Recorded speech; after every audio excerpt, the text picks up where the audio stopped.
નમસ્કાર વાલા વિદ્યાર્થી મિત્રો, હું કનુભાઈ ગુરુજી આપ સૌનું હાર્દિક સ્વાગત કરું છું। વિદ્યાર્થી મિત્રો, આજે આપણે સ્વાધ્યાય 12.2 દાખલા નંબર 1 શીખીશું। સૌપ્રથમ એની રકમનો અભ્યાસ કરીએ। એક ઘન પદાર્થ એ 1 સેમી ત્રિજ્યા ધરાવતા અર્ધગોલક ઉપર તેટલી જ ત્રિજ્યાવાળો શંકુ ગોઠવીને બનાવાયો છે। શંકુની ઊંચાઈ એ તેની ત્રિજ્યા જેટલી છે, તો આ ઘન પદાર્થનું ઘનફળ પાઈના ગુણિતમાં શોધો। અહીંયા એક અર્ધગોલક ઉપર એક શંકુ ગોઠવેલો છે અને એક સંયોજિત પદાર્થ બનાવવામાં આવ્યો છે। આ સંયોજિત પદાર્થનું આપણે અહીંયા ઘનફળ શોધવાનું છે। આની અંદર શંકુના ઘનફળનું સૂત્ર 1/3 પાઈ આર વર્ગ h અને અર્ધગોલકનું ઘનફળ 2/3 પાઈ આર ઘન, આ બંને સૂત્રોનો ઉપયોગ થશે અને બંનેનો આપણે અહીંયા ઘનફળ છે એનો સરવાળો કરવાનો છે। અહીંયા પાઈની કિંમત આપણે દાખલામાં મૂકવાની નથી, બરાબર। સૌપ્રથમ જે વિગત આપી છે એ લખી દઈએ। અહીંયા હવે જોઈશું કે અર્ધગોલકની ત્રિજ્યા અને શંકુના પાયાની ત્રિજ્યા બંને સરખી છે, એટલા માટે આપણે આને સ્મોલ આર તરીકે લઈ લઈએ। આર બરાબર 1 સેમી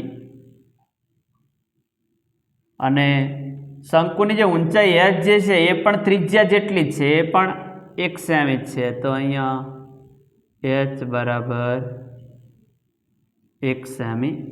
હવે ઘન પદાર્થનું ઘનફળ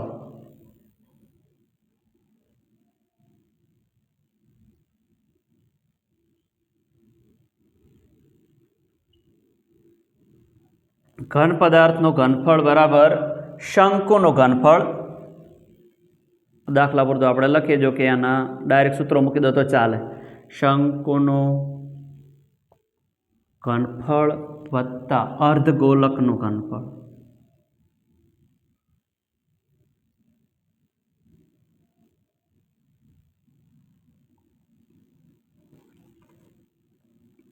શંકુના ઘનફળનું સૂત્ર છે 1/3 પાઈ આર વર્ગ h, 1/3 પાઈ આર વર્ગ h અને અર્ધગોલકના ઘનફળનું સૂત્ર છે 2/3 પાઈ આર ઘન। વિદ્યાર્થી મિત્રો, ખાસ તમને સૂત્રો આવડવા જોઈએ। આ ચેપ્ટર જે છે એના દાખલા ગણવા માટે સૂત્રો ખાસ જરૂરી છે, એટલે સૂત્રો જે છે ને એકદમ તૈયાર કરી દેવાના। ભલે એક સૂત્ર 10 વાર 20 વાર લખવું પડે, પણ સૂત્રો ખાસ તૈયાર કરજો, કારણ કે આ ચેપ્ટરના દાખલા જો સૂત્ર નહીં આવડતા હોય તો દાખલા નહીં આવડે, એટલા માટે સૂત્રો ખાસ તૈયાર કરી દેવાના।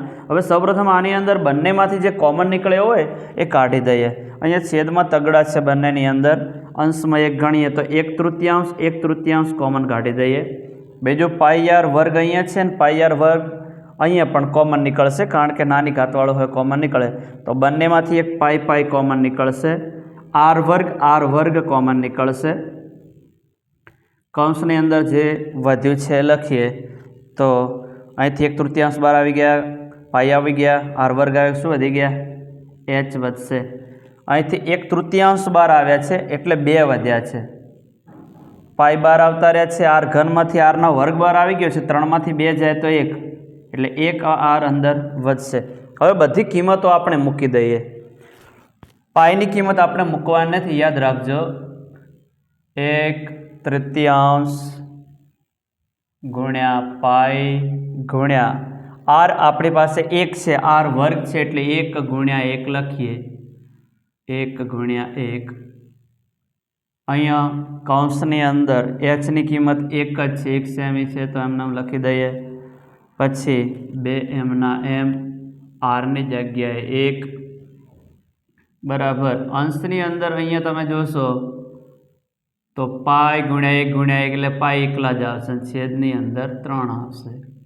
અહીંયા 1 વત્તા 2 એકા 2 બરાબર પાઈ ગુણ્યા અંદર 1 ને 2 3 સરવાળો કરવાનો છે, કૌંસની અંદર સાદુરૂપ આપીએ તો હવે અંશમાં 3 છેદમાં 3, 3 3 ઉડી જશે, તો પાઈ અને એકમ સેમી છે, ઘનફળ છે એટલે સેમી ઘન જવાબ આવશે, બરાબર છે।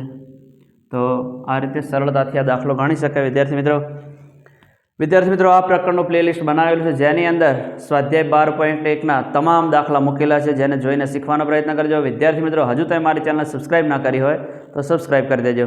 થેન્ક યુ વેરી મચ, ખૂબ ખૂબ ધન્યવાદ। જય મા સરસ્વતી।